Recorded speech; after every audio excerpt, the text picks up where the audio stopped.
What do you get when you take Zelda and try to jam every possible gaming genre into it? You get Rogue Heroes, Ruins of Tasos. There's so much to go over in this uniquely simple game, and I need to figure out where to start, but there's a lot to talk about nonetheless, and I'm excited to go over what makes this game unique and what doesn't work well. Hey everybody, welcome to another review from TipTopWeb. I'm Steven, and we provide some easy to digest game reviews for indie and lightweight games for at least 10 hours of gameplay. Please subscribe to this channel if you want the latest in indie games, reviews, and gameplay with a chill and wholesome aesthetic.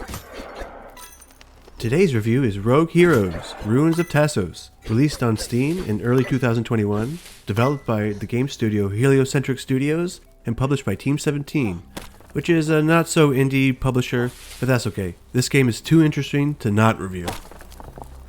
At its core, Rogue Heroes is a top-down roguelite adventure game. You must adventure through procedurally generated dungeons as a solo hero or with a team, and take down the evil titans that threaten to overwhelm the land of Tasos. Yeah, seems pretty straightforward, but oh man, does this game throw a ton of curveballs at you and sometimes create impossible to beat situations. For a game that has such a pretty and fun style, it sure does love to punish you and keep you humble. This game is hard, and a little confusing at times.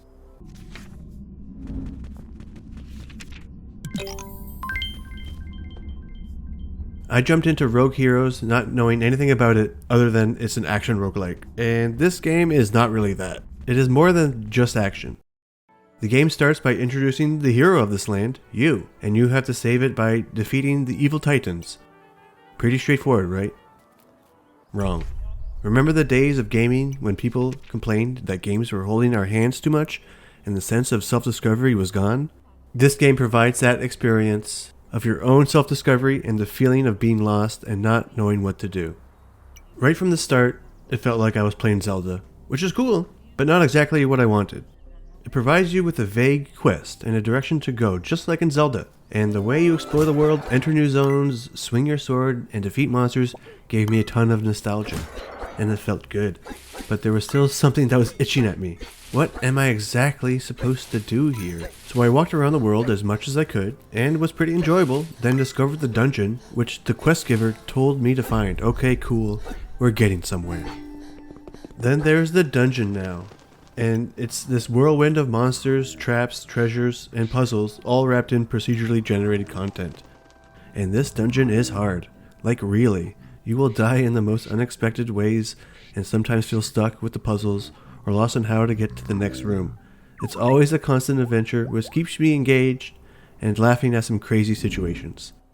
Like finally finding the way to the next floor in the dungeon, only to be killed by a small snake that jumped out of the vase that I looked into.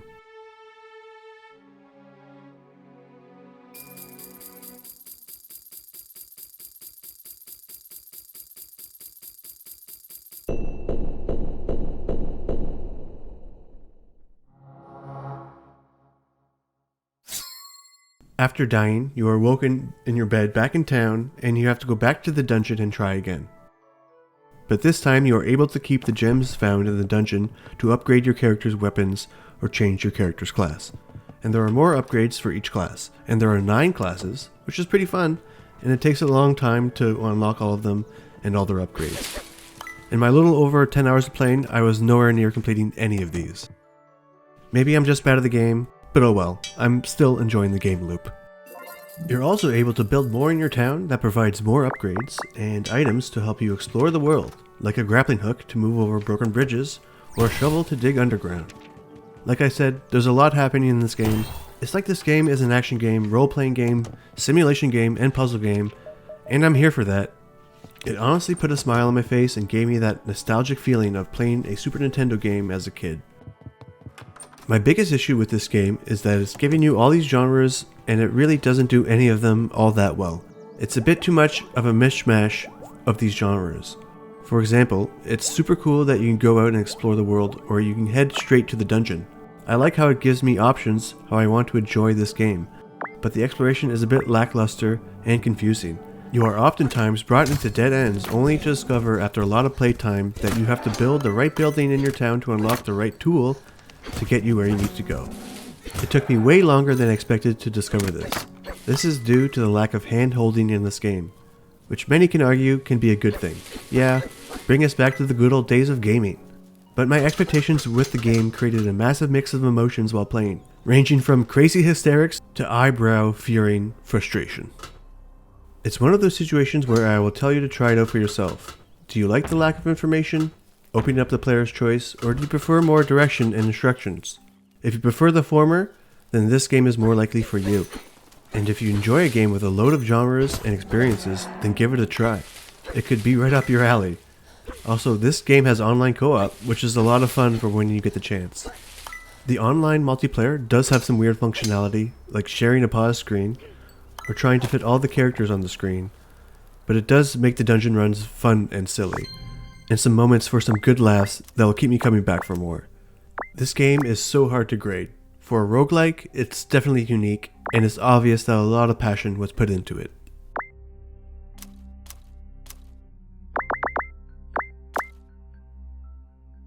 Like mentioned before, the graphics and art style in Rogue Heroes is reminiscent to the old school Zelda games, and it's great to see it executed so well with its own flair. And it's hard to deny the nostalgic feeling it gave me when first loading up the game. The game also has an illustrated art style outside of the gameplay that has a Saturday morning cartoon feel to invoke more nostalgia. The developers of this game knew exactly what they were doing while designing this. I think the graphics and art style work super well, creating some nice feelings but not distracting you from the overwhelming gameplay Rogue Heroes has to offer.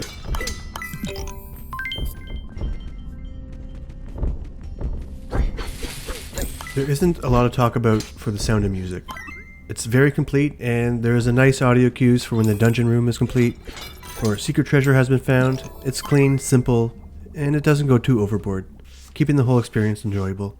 There are two notable music tracks in Rogue Heroes, for when you are in town and when you are in the dungeon, and they fit the atmosphere and style very well and blend well with the whole gameplay.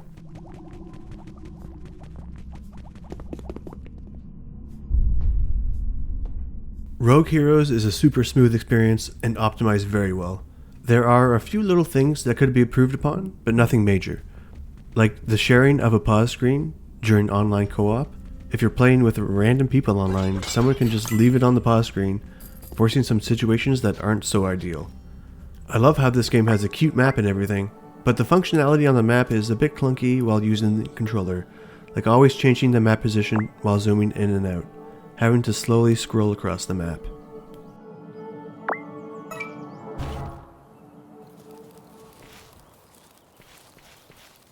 Rogue Heroes feels like it's going to last forever.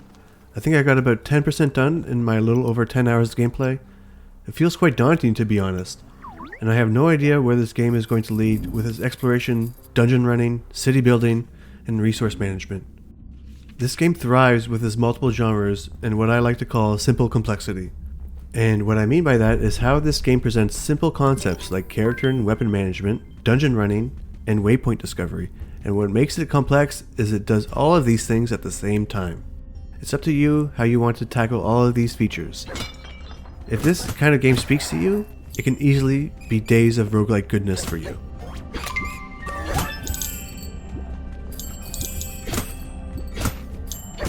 Rogue Heroes is an interesting take on action roguelike, packing as many other genres as it can, like RPG, puzzle, city building, and resource management. Its lack of hand-holding and nostalgic design can really be an appeal to some players, and on the other hand, could really turn off some other players and leave them confused. This is a game that is very difficult to grade. It really is a mixed bag.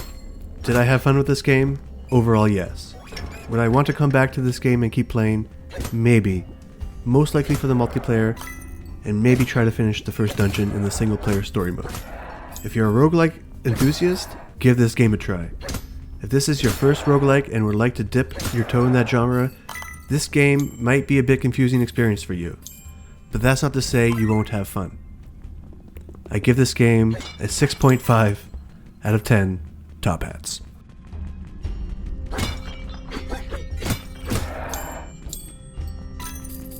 Thanks for watching, guys. Welcome to the channel. This is a new channel and we appreciate any kind of love and support. Please like, comment, and subscribe. We'd love to know your thoughts on Rogue Heroes. Also, what other games should be reviewed on TipTopWeb? I would love to hear from you. I have more reviews and gameplay in the works, so stay tuned. Use the link in the description to subscribe to this channel. Thanks everybody, see you next time.